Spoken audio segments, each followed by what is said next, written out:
Hello students, welcome to my YouTube channel. तो बच्चों, आज हम करेंगे क्लास 6 की मैथ एक्सरसाइज 10.1 का क्वेश्चन 16 करेंगे हम इस वीडियो में। ठीक है बच्चों, तो क्वेश्चन 16 देखिए हमारा क्या है।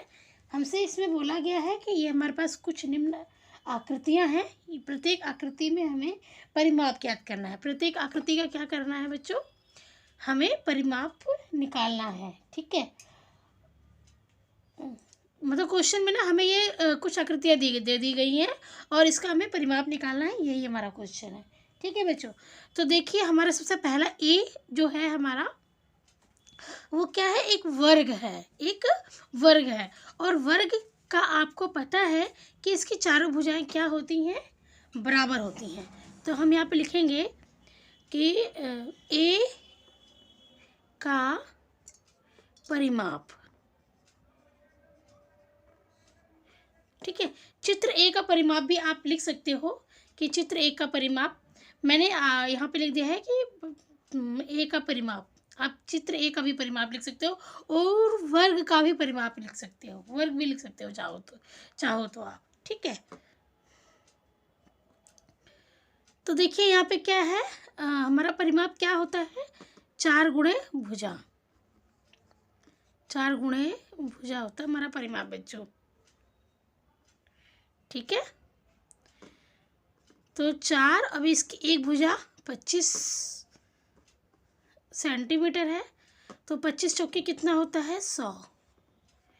तो इसका आंसर हमारा कितना आ जाएगा, 100 सेंटीमीटर है साथ में, तो सेंटीमीटर आएगा बच्चों।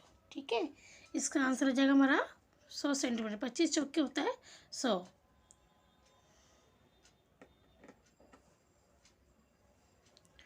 अब हम करेंगे बी का। हम बी का परिमाप निकालेंगे। तो देखिए बी हमारा क्या है, एक रेक्टेंगल है, आयत है एक। ठीक है, और आयत में आमने सामने की जो भुजा होती है वो बराबर होती है। ठीक है बच्चों, तो यहाँ पे आयत के परिमाप का फार्मूला लगेगा। तो हम यहाँ लिखेंगे, मैंने यहाँ पे चित्र लिख दिया है। ठीक है, मैंने इसमें नहीं लिखा था, आप इसमें चित्र लिख देना। चित्र बी का परिमाप। अब आपको इसमें बच्चों आयत का परिमाप लर्न होना चाहिए। ठीक है, इस क्वेश्चन में क्या है ना कि आपको रिवाइज कराया जा रहा है पूरे एक्सरसाइज का। पूरे एक्सरसाइज में क्या है, इसमें परिमाप का ही तो फार्मूला लगा है। तो हम चित्र बी का परिमाप निकालेंगे और पूरे एक्सरसाइज में हमें परिमाप ही निकालना है। ठीक है बच्चों, तो देखिए हम परिमाप, जो आयत का परिमाप होता है वो होता है हमारा 2 ब्रैकेट में लंबाई जमा चौड़ाई। ठीक है बच्चों, तो यहाँ पे हम 2 लिख लेंगे और हमारी लंबाई इसमें कितनी है, 30 सेंटीमीटर, जमा चौड़ाई कितनी है, 20 सेंटीमीटर। ठीक है, अब 2, 30 और 20 कितना होता है बच्चों, 50 होता है। तो 50 दूनी 100 सेंटीमीटर में है यहाँ पे, तो हमारा ये सेंटीमीटर आ जाएगा। ओके,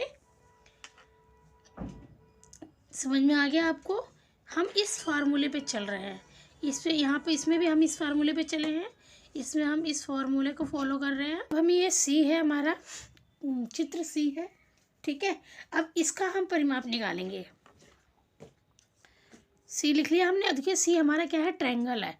ठीक है बच्चों, तो इस ट्रायंगल का हमें क्या करना है बच्चों, परिमाप निकालना है।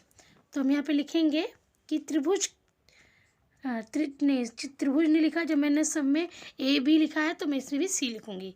चित्र सी का परिमाप। परिमाप, अब इसका होता है हमारा तीनों भुजाओं का योग। तीनों भुजाओं का योग। ठीक है, तीनों भुजाओं का योग। अब देखिए हमारा तीनों भुजाएं इसमें कौन कौन सी हैं, 30 सेंटीमीटर है, प्लस में 30 सेंटीमीटर और प्लस में 40 सेंटीमीटर। इन तीनों का योग कितना हो जाएगा बच्चों, 30 30 60, 60 और 40 100। ठीक है, तो इसका भी 100 आया सेंटीमीटर, ये भी सेंटीमीटर में, तो ये भी हमारा सेंटीमीटर में आंसर आएगा। आप एक चीज़ नोटिस कर रहे होंगे इसमें बच्चों कि देखिए यहाँ पर भी इसमें क्या हुआ है, इसका भी ए का भी 100 आया, बी का भी 100 आया और सी का भी 100 आया। अब हम चित्र डी का निकालेंगे परिमाप। ठीक है बच्चों,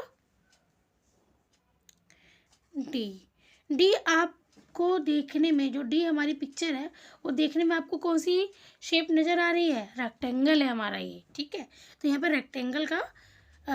रेक्टेंगल के परिमाप का फार्मूला लगेगा। हम यहाँ लिखेंगे कि चित्र डी का परिमाप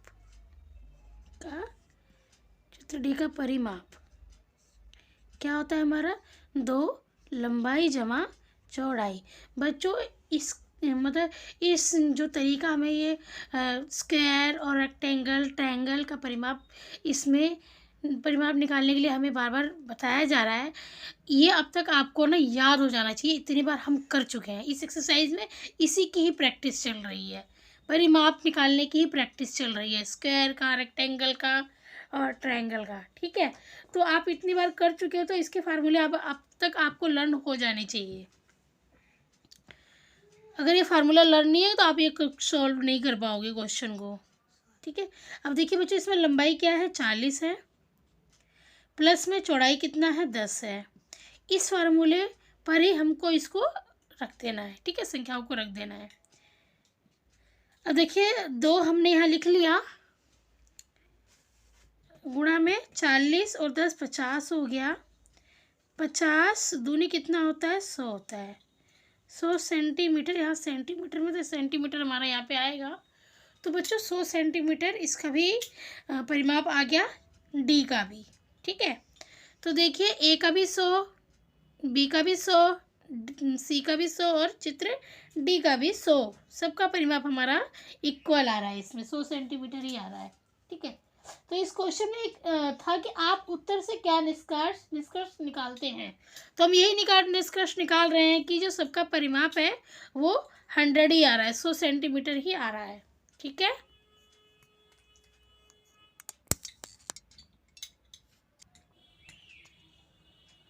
तो बच्चों इस क्वेश्चन से हम ये निष्कर्ष निकाल पा रहे हैं कि जो सभी आकृतियां हैं ना, उनके परिमाप क्या है, समान है। सभी आकृतियों के जो परिमाप हमारे यहाँ समान है। तो बच्चों ये 16वां क्वेश्चन भी हमारा कंप्लीट हो गया। ठीक है, अगर वीडियो अच्छी लगी तो प्लीज़ लाइक ज़रूर कीजिएगा और चैनल पे नए हैं तो सब्सक्राइब करके बेल आइकन पे प्रेस करना मत भूलिएगा। ठीक है बच्चों, उम्मीद करती हूँ आपको क्वेश्चन अच्छे से समझ में आया होगा।